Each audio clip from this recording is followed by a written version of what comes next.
जय भोलेनाथ। प्रिय भक्तों, आज आप सुनेंगे श्रावण मास के 18वें अध्याय की कथा। जब पाप अपने चरम पर था और धर्म लगभग लुप्त हो चुका था, तब महादेव ने जन्म लिया और देखा जिस रूप में स्वयं यमराज भी कांप उठे थे। श्रावण मास के 28वें अध्याय में केवल एक कथा नहीं, ये उस रहस्य की कुंजी है जिसे जानने से जीवन में सारे बंधन छूट जाते हैं। जिसे जिसे श्रद्धा से सुनना है उसे मृत्यु भी छू नहीं पाती, और जिसने अनदेखा किया उसके जीवन में अंधकार उतर आया है।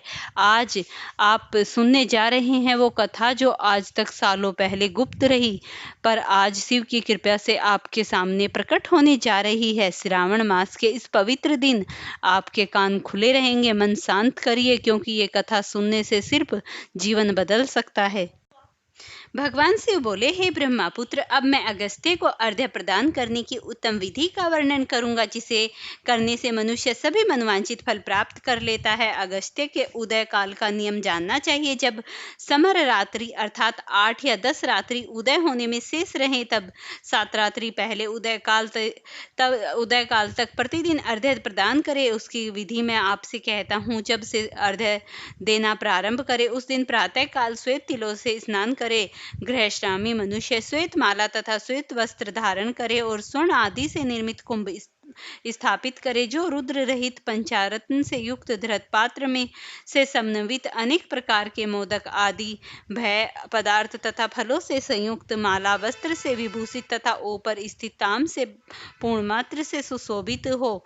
उस पात्र के ऊपर अगस्त्य की स्वर्ण प्रतिमा स्थापित करे, जो अंगुष्ठामात्र प्रमाण वाले पुरुषकार 4 भुजाओं से युक्त स्थूल तथा दीर्घ भुजदंडों से सुशोभित दक्षिण दिशा की ओर मुख किए हुए सुंदर शांत भाव संपन्न जटामंडलधारी कमंडलु धारण किए हुए अनेक शिष्यों से आवर्त हाथों में कुश तथा अक्षय तिल लिए हुए हैं। ऐसे लोपोमुद्रा सहित मुनि अगस्त्य का आह्वान करे और गंध पुष्प आदि से 16 उपचारों तथा अनेक प्रकार के नवेदों से उसका पूजन करे। इसके बाद भक्ति युक्त चित्त से उन्हें दही तथा भात की बलि प्रदान करे। उसके बाद अर्घ्य दे, जिसकी विधि इस प्रकार है। स्वर्ण चांदी ताम अथवा बांस के पात्र में नारंगी खजूर नारिकेल कुसमांडा करेला केला अनार बैंगन बिजोरा नींबू अखरोट पिस्तक नीलकमल पाग कुश दुर्वाकुरु अन्य प्रकार के जो भी उपलब्ध फल तथा पुष्प नानाविध भक्ष्य पदार्थ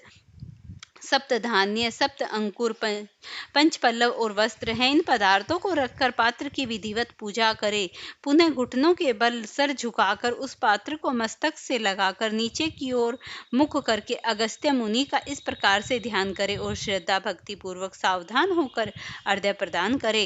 काश पुष्प के समान फल स्वरूप वाले अग्नि तथा वायु से प्रादुर्भूत तथा मित्रावरुण के पुत्र थे अगस्त्य, आपको नमस्कार है। विंध्य की वृद्धि को रोक देने वाले, मेघ के जल का विघन हरने वाले, रत्नों के स्वामी तथा लंका में वास करने वाले, हे देवेश, मैं आपको नमस्कार करता हूँ। जिन्होंने आतापी तथा वातापी का भक्षण किया, लोमामुद्रा के पति महाबली तथा श्रीमान जो भी अगस्त्य जी हैं, उन्हें बार बार नमस्कार है। जिनके उदित होने से समस्त पाप मानसिक तथा शारीरिक रोग तथा तीनों प्रकार के ताप अधिदैविक आदि भौतिक आध्यात्मिक नष्ट हो जाते हैं, उन्हें बार बार नित्य नमस्कार है। जिन्होंने जल तंतुओं से परिपूर्ण समुद्र को पूर्व काल में सुखा दिया था, उन्हें पुत्र सहित शिष्य सहित तथा भार्या सहित अगस्त्य जी को नमस्कार है। बुद्धिमान दुर्जापति अगस्त्य जी नदेभ्य इस मंत्र से तथा सूत्र पौराणिक मंत्र से अगस्त्य को अर्घ्य देकर उन्हें प्रणाम करे। इसके बाद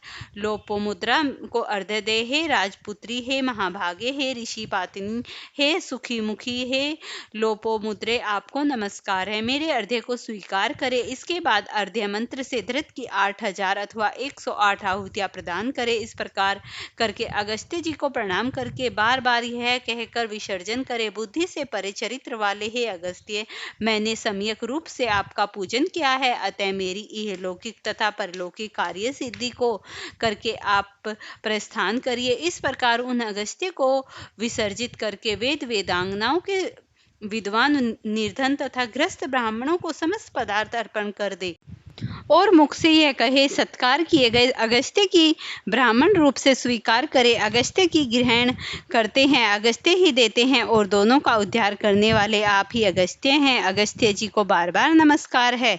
दोनों मंत्रों का उच्चारण करके दान करे। ब्राह्मण आदि पूर्व विहित वैदिक मंत्रों का उच्चारण करे और शूद्र पौराणिक मंत्रों का उच्चारण करे। उसके बाद स्वर्णमयी सींग वाली, दूध देने वाली, बछड़े सहित चांदी के खुर वाली, ताम की पीठ वाली, अनंत सुंदर कांसे की दोहिनी से युक्त और घंटा तथा वस्त्र से विभूषित श्वेत वर्ण की धेनु प्रदान करे। अगस्त्य मुनि के उदय के 7 दिन पूर्व से इस प्रकार अर्घ्य देकर ही 7वें दिन दक्षिणा सहित गोदान करे। इस प्रकार इस व्रत को 7 वर्ष तक करके निष्काम भक्ति व्यक्ति पुनर्जन्म को प्राप्त होता है और सकाम व्यक्ति चक्रवर्ती राजा होता है तथा रूप व आरोग्य से युक्त होता है। ब्राह्मण 4 वेदों तथा सभी शास्त्रों का विद्वान हो जाता है। क्षत्रिय समुद्र प्रियतन समस्त पृथ्वी को प्राप्त कर लेता है। वैश्य धन संपदा और गोधन प्राप्त कर लेता है। शूद्रों को अत्यधिक धन, आरोग्य तथा सत्य की प्राप्ति होती है। स्त्रियों को पुत्र उत्पन्न होते हैं, उनका सौभाग्य बढ़ता है तथा घर समृद्धि में हो जाता है। हे ब्रह्मपुत्र, विधवाओं का महापुण्य बढ़ता है। कन्या रूप गुण संपन्न पति प्राप्त करती हैं और दुखी मनुष्य रोग से मुक्त हो जाता है। जिन देशों में मनुष्यों के द्वारा अगस्त्य की पूजा की जाती है, उन देशों में मेघ लोगों की इच्छा के अनुसार वृष्टि करता है। वहाँ प्राकृतिक आपदाएं निर्मूल हो जाती हैं और व्याधियां नष्ट हो जाती हैं। जो कोई भी अगस्त्य के इस अर्धदान का पाठ करता है अथवा इसे सुनते हैं, वे सर्वश्रेष्ठ मनुष्य पापों से छूट जाते हैं और पृथ्वीलोक में दीर्घकाल तक निवास करके हंसयुक्त विमान में स्वर्ग जाते हैं। जो लोग जीवन प्रियतन निष्काम भाव से इसे करते रहते हैं, वो मुक्त हो जाते हैं और अंत में वो मुक्ति के भागी बन जाते हैं। इस प्रकार से भगवान के इस उत्तम फल देने वाले रहस्यमयी अध्याय की कथा हर एक मनुष्य को पूरे श्रद्धा और श्रवण के साथ करनी चाहिए, तो मनुष्य इलोक और परलोक में परम आनंद सुखमय जीवन व्यतीत करता है। फ्रेंड्स, अगर आपको ये वीडियो पसंद आई हो तो इसे लाइक शेयर करना, चैनल पर नए हैं तो चैनल को सब्सक्राइब करना और मुझे बताना अगर वीडियो पसंद आए तो मैं आपके लिए अगली वीडियो कौन सी लेकर आऊँ।